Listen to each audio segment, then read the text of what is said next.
అందరికీ నమస్కారం. Welcome to Kamareddy properties. మీరు చూస్తుంది 130 గజాల ఇండివిజువల్ ఇల్లు. చూడండి, ఇది ఎస్యూవి పార్కింగ్ కూడా పెట్టుకోవచ్చు. దీంట్లో అంత విశాలంగా ఉంది పార్కింగ్. మంచి గ్రాండ్ అంబియన్స్ ఉంది. వెల్కమ్. ఇది ఇండివిజువల్ ఇల్లు కనుక మెట్ల పక్కన ఈస్ట్ ఫేసింగ్లో అవుటర్స్ వాష్రూమ్ ఉంది. అవుటర్స్ వాష్రూమ్ మొత్తం 3 వాష్రూమ్లు ఉన్నాయి. దీంట్లో బాత్రూమ్స్ ఉన్నాయి. ఆ 3 బాత్రూమ్లలో ఒకటి బయట ఉంది, మిగతా 2 ఇండివిజువల్ బెడ్రూమ్లలో ఉన్నాయి. ఇది water sump, 7000 litre capacity, bore separate ఉంది. చూడొచ్చు, యాజ్ పర్ వాస్తు 3 ఫీట్ గల్లీ ఉంది. ఇది నార్త్ సైడ్. మీరు చూడండి, డోర్లు కూడా టేక్ వుడ్ డోర్లు ఇవన్నీ కూడా. వెయిటింగ్ హాల్ ఇది మనం చూస్తుంది. ఇప్పుడు వెయిటింగ్ హాల్తో పాటు కూడా చూడండి హాల్ ఎంత విశాలంగా ఉందో. ఇది మనకి ఫేసింగ్ 30 ఉంది.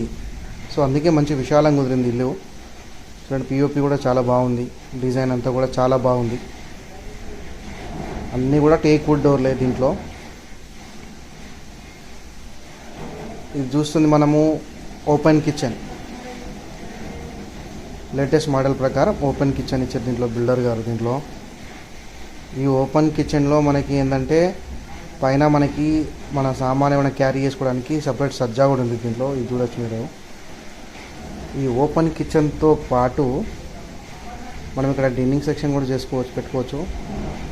మనం చూస్తుంది ఇప్పుడు ఇది పూజా గది. పూజా గది డోర్ కూడా చూడండి చాలా గ్రాండ్గా ఉన్నాయి. టేక్ వుడ్తో చేసినవి కూడా. యాజ్ పర్ వాస్తు మనకు పూజా గది కూడా ఉంది అక్కడ. అండ్ ఇది చూడడానికి చాలా బాగుంది ఇల్లు. ఈస్ట్ ఫేసింగ్ కాబట్టి 2 బెడ్రూమ్ కూడా పక్కన రావాలా. ఇది మాస్టర్ బెడ్రూమ్ చూస్తుంది. Master bedroom with attached bathroom. ఇది చాలా విశాలంగా ఉంది. మన బెడ్స్ వేసిన తర్వాత కూడా చాలా విశాలంగా ఉంటుంది ఈ బెడ్రూమ్. మంచి స్పేస్లో ఉంది. ఇది అటాచ్డ్ బాత్రూమ్ దీనికి, ఫస్ట్ బాత్రూమ్. అండ్ ఇది 2వ బెడ్రూమ్ మనం చూసేది ఇప్పుడు. సెకండ్ బెడ్రూమ్ కూడా మనకు మంచి మాస్టర్ బెడ్రూమ్ ఇచ్చారు మా మేస్త్రి గారు. అన్నిట్లో ఇట్లా కుదరవు. ఒక దాంట్లో పెద్ద వస్తుంది, ఒక దాంట్లో చిన్న వస్తుంది బెడ్రూమ్లు. కానీ దీంట్లో 2 కూడా సేమ్ సైజులో ఉన్నాయి. మంచి విశాలంగా వచ్చింది. ఇది కూడా అటాచ్డ్ బాత్రూమ్. ఈ బెడ్రూమ్కి అటాచ్డ్ బాత్రూమ్తో పాటు మనకు లగేజ్ క్యారీ చేసుకోవడానికి కూడా సపరేట్ స్పేస్ ఇచ్చారు దీంట్లో బిల్డర్ గారు. దీని నుంచి మనము నార్త్కి ఎగ్జిట్ కావచ్చు. పక్కన 3 ఫీట్ గల్లీ ఏదైతే ఉందో దానికి ఎగ్జిట్ కావచ్చు. యాజ్ పర్ వాస్తు మనకి ఇదంతా కూడా 3 ఫీట్ గల్లీ. ఆ పిల్లర్ కూడా చూడవచ్చు మీకు, మంచి స్ట్రాంగ్ కన్స్ట్రక్షన్ ఉంది.